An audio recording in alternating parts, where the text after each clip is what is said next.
ಸ್ನೇಹಿತರೆ ನಮಸ್ಕಾರ. ಇದು ಉತ್ಕರ್ಣ ಟ್ರೇಡಿಂಗ್ ಕನ್ನಡ ಚಾನೆಲ್. ನೀವೀಗ ನೋಡ್ತಾ ಇರೋದು 4ನೇ ತಾರೀಕು ಡಿಸೆಂಬರ್ 2023ರಂದು ನನ್ನ ಕಸ್ಟಡಿಗೆ ಬಂದಿರತಕ್ಕಂಥ ಬಿಟ್ಕಾಯಿನ್. ಇವತ್ತಿನ ವಿಡಿಯೋದ ಟಾಪಿಕ್ ಬಿಟ್ಕಾಯಿನ್ ಖರೀದಿ ಮಾಡೋದಕ್ಕೆ ಬೆಟರ್ ಸ್ಟ್ರಾಟಜಿ ಯಾವುದು. ಮೊದಲನೇದು ಒಟ್ಟು ಮೊತ್ತದ ಹೂಡಿಕೆ ಅಂದರೆ ಲಮ್ಸಮ್ ಇನ್ವೆಸ್ಟ್ಮೆಂಟ್. ಯಾವುದಾದ್ರು ಸ್ಪೆಸಿಫಿಕ್ ಪಾಯಿಂಟ್ ಆಫ್ ಟೈಮಲ್ಲಿ ಒಂದು ಬಲ್ಕ್ ಅಮೌಂಟ್ನಲ್ಲಿ ಬಿಟ್ಕಾಯಿನ್ ಖರೀದಿ ಮಾಡಬೇಕಾ, ಅಥವಾ ಎರಡನೇದು ಮಾಸಿಕ ಹೂಡಿಕೆ monthly investment or rupee cost averaging. ಅಂದರೆ ಪ್ರತಿ ತಿಂಗಳು ಸಂಬಳ ಬಂದ ಮೇಲೆ ಒಂದಿಷ್ಟು ಬಿಟ್ಕಾಯಿನ್ ಖರೀದಿ ಮಾಡ್ತಾ ಹೋಗಬೇಕಾ, ಅಥವಾ ಬಿಟ್ಕಾಯಿನ್ ಬೆಲೆ ಕಮ್ಮಿ ಆಗ್ತಾ ಹೋದಂಗೆಲ್ಲ ಒಂದು ಹೆಚ್ಚಿನ ಮೊತ್ತಕ್ಕೆ ಬಿಟ್ಕಾಯಿನ್ ಖರೀದಿ ಮಾಡ್ತಾ ಹೋಗಬೇಕಾ ಅನ್ನೋದು ಇವತ್ತಿನ ವಿಡಿಯೋ.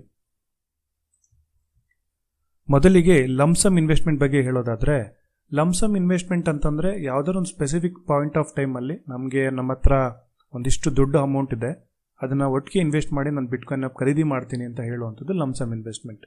ಇದರಲ್ಲಿ ಎರಡು ಟೈಪ್ ಆಫ್ ರಿಸ್ಕ್ ಇರುತ್ತೆ. ಒಂದು ಪ್ರೈಸ್ ರಿಸ್ಕ್, ಇನ್ನೊಂದು ಟೈಮ್ ರಿಸ್ಕ್. ನಾವೀಗ ನೋಡ್ತಿರೋದು ಬಿಟ್ಕಾಯಿನ್ನ ವೀಕ್ಲಿ ಟೈಮ್ ಫ್ರೇಮ್.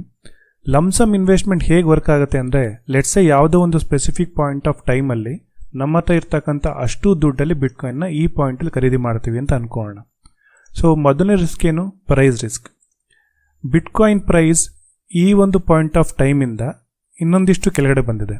ಆದರೆ ಕೆಳಗಡೆ ಬಂದ ಮೇಲೆ ಈ ಒಂದು ಪಾಯಿಂಟ್ ಆಫ್ ಟೈಮಲ್ಲಿ, ಈ ಒಂದು ಪಾಯಿಂಟ್ ಆಫ್ ಪ್ರೈಸಲ್ಲಿ ನಾವು ಬಿಟ್ಕಾಯಿನ್ನ ಖರೀದಿ ಮಾಡ್ಕೊಳ್ಳೋದಕ್ಕಾಗೋದಿಲ್ಲ. ಯಾಕೆಂದರೆ ನಮ್ಮ ಹತ್ರ ಇರ್ತಕ್ಕಂಥ ಅಷ್ಟು ದುಡ್ಡನ್ನು ಈ ಒಂದು ಪಾಯಿಂಟಲ್ಲಿ ನಾವು ಇನ್ವೆಸ್ಟ್ ಮಾಡಿರ್ತೀವಿ. ಎರಡನೇದು ಟೈಮ್ ರಿಸ್ಕ್. ಈ ಒಂದು ಪಾಯಿಂಟ್ ಆಫ್ ಟೈಮ್ ಅಂದರೆ ಡಿಸೆಂಬರ್ 2022ರಲ್ಲಿ ಬಿಟ್ಕಾಯಿನ್ ಪ್ರೈಸ್ ಕಮ್ಮಿ ಇದೆ, ಆದರೆ ಅಕ್ಟೋಬರ್ 2021ರಲ್ಲಿ ಬಿಟ್ಕಾಯಿನ್ ಪ್ರೈಸ್ ಜಾಸ್ತಿ ಇದೆ. ವಾಟ್ ಈಸ್ ದ ಪ್ರಾಬಬಿಲಿಟಿ ಅಂದರೆ ಈ ಒಂದು ಪಾಯಿಂಟ್ ಆಫ್ ಟೈಮಲ್ಲೇ ನಾವು ಬಿಟ್ಕಾಯಿನ್ನ ಖರೀದಿ ಮಾಡ್ತೀವಿ ಅಂತ ಪ್ರಾಕ್ಟಿಕಲಿ ಯಾರಿಂದನೂ ಹೇಳೋಕ್ಕಾಗೋದಿಲ್ಲ.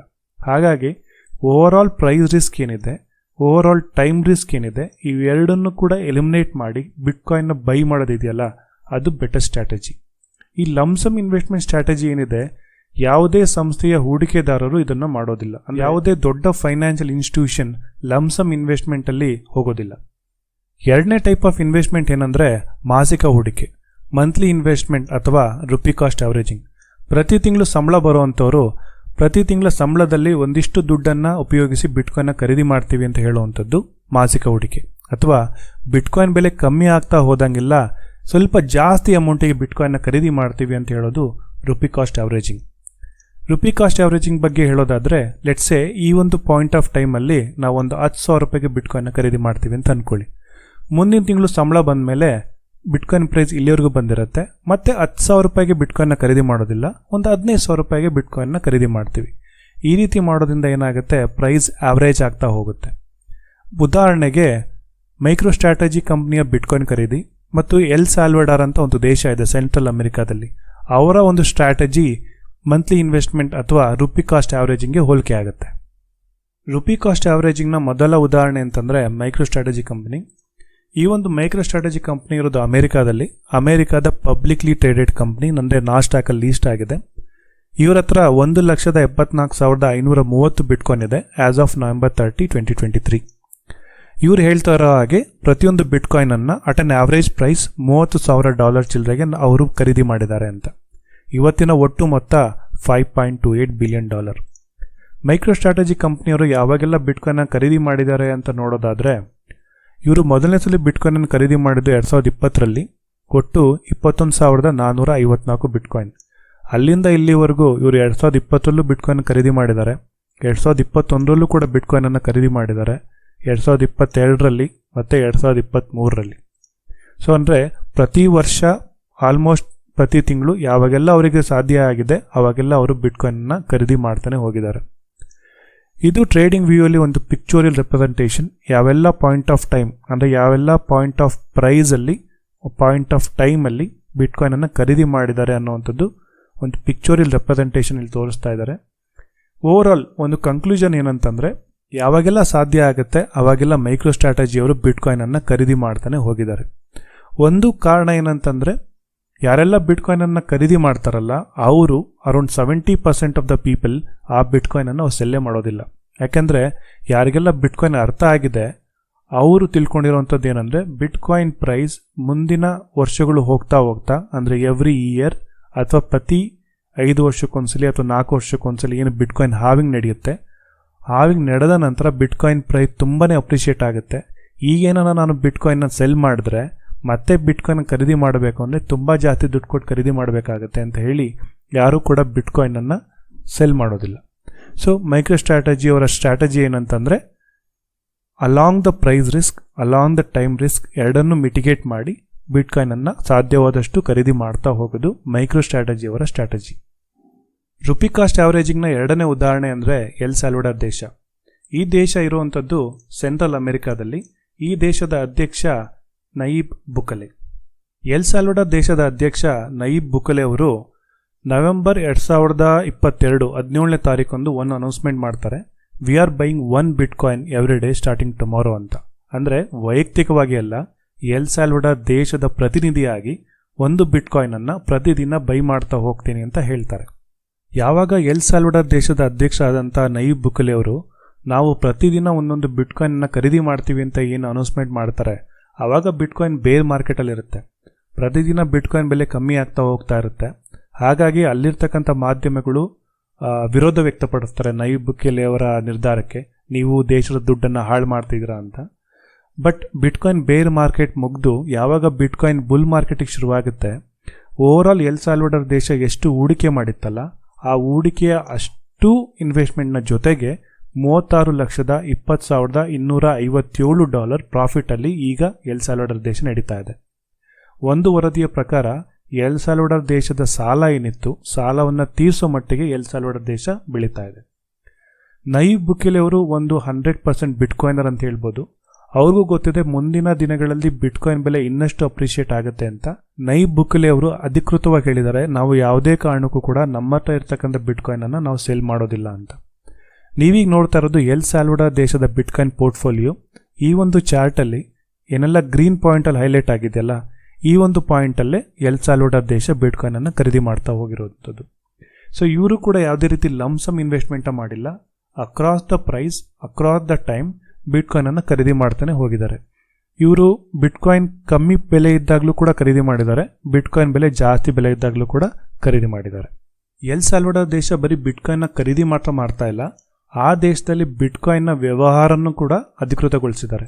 ಅಂದರೆ ನಾವು ನಮ್ಮ ದೇಶದಲ್ಲಿ ಹೇಗೆ ರೂಪಾಯಿನ ಬಳಸ್ಕೊಂಡು ಯಾವುದೇ ರೀತಿ ವ್ಯವಹಾರನ ಮಾಡ್ತೀವಿ, ಅದೇ ರೀತಿ ಎಲ್ ಸಾಲ್ವಡಾರ್ ದೇಶದಲ್ಲೂ ಕೂಡ ಬಿಟ್ಕಾಯಿನನ್ನು ಬಳಸಿ ಆ ದೇಶದಲ್ಲಿ ಯಾವುದೇ ರೀತಿ ವ್ಯವಹಾರನ ನಾವು ಮಾಡ್ಬೋದು. ಅಂದರೆ ಎಲ್ ಸಾಲ್ವಡಾರ್ ದೇಶದಲ್ಲಿ ಬಿಟ್ಕಾಯಿನ್ ಒಂದು ಲೀಗಲ್ ಟೆಂಡರ್ ಆಗಿದೆ. ಎಲ್ ಸಾಲ್ವಡಾರ್ ದೇಶ ಬಿಟ್ಕಾಯಿನ್ನ ಖರೀದಿ ಮಾಡೋದ್ರ ಜೊತೆಗೆ ಬಿಟ್ಕಾಯಿನ್ನ ತಮ್ಮ ದೇಶದಲ್ಲಿ ಲೀಗಲ್ ಟೆಂಡರ್ ಮಾಡೋದ್ರ ಜೊತೆಗೆ ಅಧಿಕೃತವಾಗಿ ಸರ್ಕಾರದ ಮಾನ್ಯತೆಯಿಂದನೇ, ಅಂದರೆ ಸರ್ಕಾರವೇ ಬಿಟ್ಕಾಯಿನ್ನ ಮೈನಿಂಗ್ ಕೂಡ ನಡೆಸ್ತಾ ಇದೆ. ಎಲ್ ಸಾಲ್ವಡಾರ್ ದೇಶದಲ್ಲಿ ಸ್ವಲ್ಪ ವಾಲ್ಕೆನೋಸ್ ಎರಪ್ಷನ್ ಆಗುವಂಥದ್ದು ಜಾಸ್ತಿ. ಆ ವಾಲ್ಕೆನೋಸ್ ಎರಪ್ಷನ್ ಆದಾಗ ಅಲ್ಲಿಂದ ಬರುವಂತಹ ಅಪಾರ ಪ್ರಮಾಣದ ಎನರ್ಜಿಯಿಂದ ಅವರು ಬಿಟ್ಕಾಯಿನನ್ನು ಕೂಡ ಮೈನ್ ಮಾಡ್ತಾ ಇದ್ದಾರೆ. ನೀವೀಗ ನೋಡ್ತಾ ಇರೋದು ನಯೀಬ್ ಬುಕಲೆ ಅವರು 2021ರಲ್ಲಿ ಟ್ವೀಟ್ ಮಾಡಿರುವಂಥದ್ದು. ಇವರು state owned geothermal electrical company, ಇದರ ಮುಖಾಂತರ ಬಿಟ್ಕಾಯಿನನ್ನು ಮೈನಿಂಗ್ ಮಾಡ್ತಾ ಇದ್ದಾರೆ. ಮೈಕ್ರೋ ಸ್ಟ್ರಾಟಜಿ ಕಂಪನಿ ಮತ್ತು ಎಲ್ ಸಾಲ್ವಡಾರ್ ದೇಶ ಇವೆರಡೂ ಕೂಡ ರುಪಿ ಕಾಸ್ಟ್ ಆವರೇಜಿಂಗ್ ಅಥವಾ ಡಾಲರ್ ಕಾಸ್ಟ್ ಆವರೇಜಿಂಗ್ ಮುಖಾಂತರ ಬಿಟ್ಕಾಯಿನನ್ನು ಖರೀದಿ ಮಾಡ್ತಾ ಹೋಗ್ತಾ ಇದ್ದಾರೆ. ನಾನು ಕೂಡ ಮೈಕ್ರೋ ಸ್ಟ್ರಾಟಜಿ ಕಂಪನಿಯಂತೆ ಎಲ್ ಸಾಲ್ವಡಾರ್ ದೇಶದಂತೆ ಮತ್ತು ಹಲವಾರು ಬಿಟ್ಕಾಯಿನರ್ಸ್ ಏನಿದ್ದಾರೆ ಅವ್ರ ಥರನೇ ಬಿಟ್ಕಾಯಿನನ್ನು ಖರೀದಿ ಮಾಡ್ತಾ ಹೋಗ್ತಾ ಇದ್ದೀನಿ ನನ್ನ ತಿಂಗಳ ಸಂಬಳದಿಂದ. So MicroStrategy company, El Salvador ದೇಶ ಮತ್ತು ಬೇರೆ ಬಿಟ್ಕಾಯಿನರ್ಸ್ ಥರನೇ ನನ್ನ ಬಿಟ್ಕಾಯಿನ್ ಪೋರ್ಟ್ಫೋಲಿಯೋ ಕೂಡ ಇವತ್ತು ಪ್ರಾಫಿಟಲ್ಲಿದೆ. ಇನ್ಫ್ಯಾಕ್ಟ್ 90%ಗಿಂತ ಯಾರೆಲ್ಲ ಬಿಟ್ಕಾಯಿನ್ನ ಖರೀದಿ ಮಾಡಿದಾರಲ್ಲ, 90% ಜನ, ಅವರೆಲ್ಲರೂ ಕೂಡ ಇವತ್ತು ಪ್ರಾಫಿಟಲ್ಲಿದ್ದಾರೆ. ಓವರಾಲ್ ಸಮ್ಮರಿ ಹೇಳೋದಾದರೆ ಡಾಲರ್ ಕಾಸ್ಟ್ ಆವರೇಜಿಂಗ್ ಅಂದರೆ ರುಪಿ ಕಾಸ್ಟ್ ಆವರೇಜಿಂಗ್ ಮುಖಾಂತರ ಬಿಟ್ಕಾಯಿನ್ ಖರೀದಿ ಮಾಡೋದು ಒಳ್ಳೆಯದು. ಸೊ ಪ್ರಾಕ್ಟಿಕಲಿ ಯಾವುದೇ ಒಂದು ಫೈನಾನ್ಷಿಯಲ್ ಅಸೆಟ್ನ ಟೈಮಿಂಗ್ ಮಾಡಿ ಅತಿ ಕಮ್ಮಿ ಬೆಲೆಗೆ ನಾವು ಖರೀದಿ ಮಾಡ್ತೀವಿ ಅಂತ ಹೇಳಲಿಕ್ಕಾಗೋದಿಲ್ಲ. ಸೊ ಹಾಗಾಗಿ ಟೈಮಿಂಗ್ ಮಾಡೋದನ್ನು ಬಿಟ್ಟು ಯಾವಾಗೆಲ್ಲ ಅವಕಾಶ ಸಿಗುತ್ತೆ ಆವಾಗೆಲ್ಲ ನಾವು ಖರೀದಿ ಮಾಡ್ತಾ ಹೋಗೋದು ಇಟ್ಸ್ ಅ ಬೆಸ್ಟ್ ಡಿಸಿಷನ್ ಅಂತ ಹೇಳ್ಬೋದು. ವಿತ್ ರೆಸ್ಪೆಕ್ಟ್ ಟು ಬಿಟ್ಕಾಯಿನ್ ಹೇಳೋದಾದರೆ rupee cost averaging is the number 1 formula to buy bitcoin. Bitcoin ಈಗಿರುವಂಥದ್ದು ಅಕ್ಯುಮುಲೇಷನ್ ಫೇಸ್, ಅಂದರೆ ಇಡೀ ಜಗತ್ತಿನಲ್ಲಿ ಎಷ್ಟು ಜನ ಇದ್ದಾರಲ್ಲ ಅದರಲ್ಲಿ less than 0.5% of the population ಮಾತ್ರ ಬಿಟ್ಕಾಯಿನನ್ನು ಖರೀದಿ ಮಾಡಿದ್ದಾರೆ. ಅದರಲ್ಲೂ ಎಷ್ಟೋ ಜನಕ್ಕೆ ಬಿಟ್ಕಾಯಿನ್ನ ಹೇಗೆ ಬಳಕೆ ಮಾಡಬೇಕು, ಬಿಟ್ಕಾಯಿನ್ನ ಹೇಗೆ ನಮ್ಮ ಹತ್ರನೇ ಸೆಲ್ಫ್ ಕಸ್ಟಡಿ ಮಾಡ್ಕೊಳ್ಬೇಕು, ಅದನ್ನು ಸ್ಟೋರೇಜ್ ಮಾಡ್ಕೊಬೇಕು ಅನ್ನೋದು ಗೊತ್ತಿಲ್ಲ. ಅಂಥವರೆಲ್ಲ ಮುಂದಿನ ದಿನಗಳಲ್ಲಿ ಬಿಟ್ಕಾಯಿನ್ನ ಕಳೆದುಕೊಳ್ಳುವಂಥ ಸಾಧ್ಯತೆಗಳೇ ಜಾಸ್ತಿ. ಬಿಟ್ಕಾಯಿನ್ ಪ್ರೈಸ್ $1,00,000 ಹೋಗುವವರೆಗೂ bitcoin price is considered as a cheap price. ಅಂದರೆ ಬಿಟ್ಕಾಯಿನ್ನ ಒಂದು ಪೊಟೆನ್ಷಿಯಲ್ ವ್ಯಾಲ್ಯೂ ಏನಿದೆಯಲ್ಲ ಮುಂದಿನ ದಿನಗಳಲ್ಲಿ ಅದನ್ನು ಕಂಪೇರ್ ಮಾಡಿದ್ರೆ ಈಗಿರ್ತಕ್ಕಂಥ ಬಿಟ್ಕಾಯಿನ್ ಪ್ರೈಸ್ ಅತಿ ಕಮ್ಮಿ ಬೆಲೆಗೆ ಸಿಗ್ತಾ ಇದೆ ಅಂತ ಹೇಳಿ ಬಿಟ್ಕಾಯಿನ್ ಕಮ್ಯುನಿಟಿಯಲ್ಲಿ ಚರ್ಚೆ ಆಗ್ತಾ ಇದೆ. So with less than 0.5% population, with the price less than $1 lakh, we are still very early in 2023. ನನ್ನ ಬಿಟ್ಕಾಯಿನ್ ಸ್ಟ್ರಾಟಜಿಯಲ್ಲಿ ಒಟ್ಟು 3 ನಿಯಮಗಳಿವೆ. ಮೊದಲನೇದು, ಪ್ರತಿ ತಿಂಗಳು ಬಿಟ್ಕಾಯಿನ್ ಖರೀದಿ ಮಾಡ್ತಾನೆ ಇರುವುದು, ಬಿಕಾಸ್ ಬಿಟ್ಕಾಯಿನ್ ಇದು ಸೇವಿಂಗ್ಸ್ ಟೆಕ್ನಾಲಜಿ. ನಮ್ಮ ದೇಶದ ಭಾರತದ ರೂಪಾಯಿ ಅಥವಾ ಯಾವುದೇ ದೇಶದ ಕರೆನ್ಸಿ ಪ್ರತಿ ವರ್ಷ ಕಳೆದಂತೆ ಅದರ ಮೌಲ್ಯ ಕಮ್ಮಿ ಆಗ್ತಾ ಹೋಗುತ್ತೆ. ಯಾಕೆಂದರೆ ಆಯಾ ಸರ್ಕಾರಗಳು ತಮ್ಮ ಅಧಿಕಾರವನ್ನು ಬಳಸಿ ಮನಿ ಪ್ರಿಂಟ್ ಮಾಡ್ತಾನೆ ಇರುತ್ತೆ. ಹಾಗಾಗಿ ಹಣದುಬ್ಬರ, ಇನ್ಫ್ಲೇಷನ್ ಜಾಸ್ತಿ ಆಗ್ತಾನೆ ಹೋಗುತ್ತೆ.